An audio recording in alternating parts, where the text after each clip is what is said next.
Chapter 22, Naomi E. I wish I could get credit for the things I think about doing, because up in my brain, I'm a really nice person, super nice, someone who always thinks she can do the right thing. Like whenever I finally get my room all cleaned up, I truly believe, I really do, that I'll be able to keep it that way forever. But after just a couple of days, there's always a pile of papers on my desk, and books all over the floor, and 5 cups I didn't take back to the kitchen, and dirty clothes that never made it into the hamper.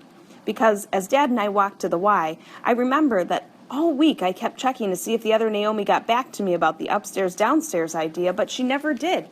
And she didn't do any work on our project at all. Nothing. So I didn't either. She was the one who was all into it. I had thought we'd get it done. She'd be happy, and I'd at least be finished with the class knowing I finally chipped in and helped.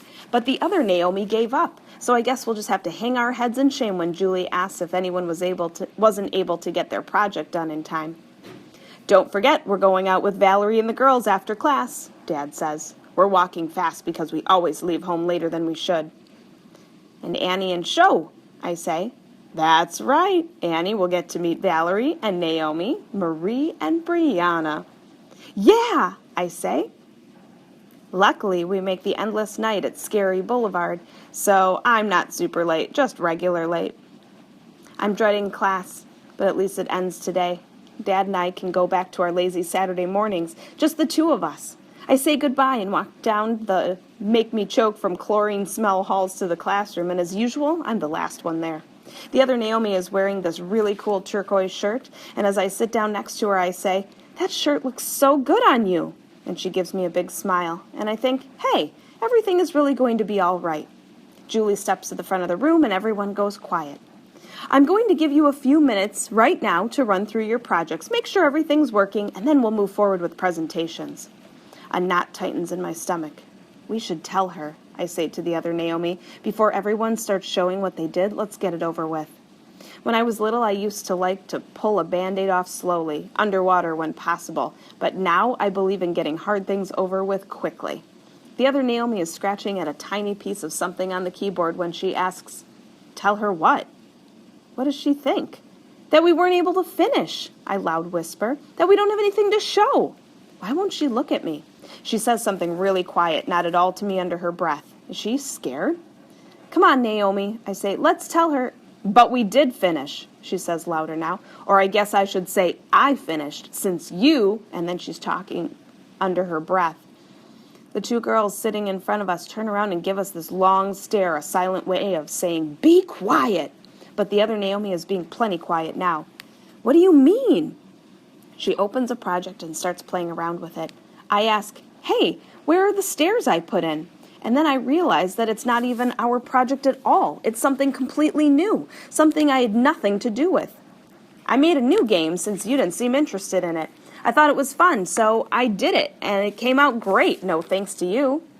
I feel stung, and it doesn't make sense because she's right. I mostly didn't want to do it, but I also finally did the right thing, and she completely ignored it. So you just ignored my upstairs-downstairs idea and created a whole new thing? What about my note? Why didn't you at least write back and tell me you were trashing my stuff? What note? She asks, but not in a nice voice. Not in a nice voice at all. It's a voice that sounds like she doesn't even believe I wrote a note. I'm biting my lips so hard I'm scared it's going to start bleeding. Everyone can hear her say in her super bossy and talking down way, "Don't you worry that you didn't do anything. I got this. Just be quiet and follow my lead." The texting nail polish girl in back actually stands up to get a better look at us. I try to stare her down, but end up looking anyway. I want to pull the other stupid Naomi's hair or pinch her, or at least scream really loud, but everyone is already looking at us, staring at us. 3 people are standing now, peering around other people. You'd think that would make me be quiet, but I'm so mad. I'm not Brianna. You don't get to be a bossy big sister to me. She keeps playing around with her project on the screen, and I sit there with my mouth open. Before long, I feel like Julie is standing right in front of us. I would like to talk to you both outside the classroom right now. My stomach ripples with scaredness as we follow Julie into the hall. Would one of you like to tell me what's going on?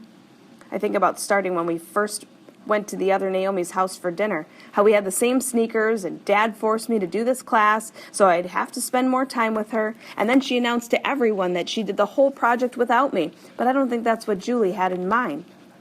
We worked together on our project in the beginning, but then she got bored, the other Naomi says, so I finished it myself, and my dad said it was awesome. Her dad? What does he have anything to do with this? She stands tall and proud, but one look at Julie makes her all slouchy again. I have been very clear that this is a team project, a project for a pair to complete together. Do you remember, girls? Collaboration, mature and generous spirits, respect. All that is far more important to me and I hope to you than the projects themselves. Julie looks right at me. You were bored with your project? She asks. It's too much to explain. I guess, I say. Some of it was fun. I can't look her in the eye, but I make myself say, I'm sorry, I should have helped more. But when I tried to, she ignored me and did everything by herself.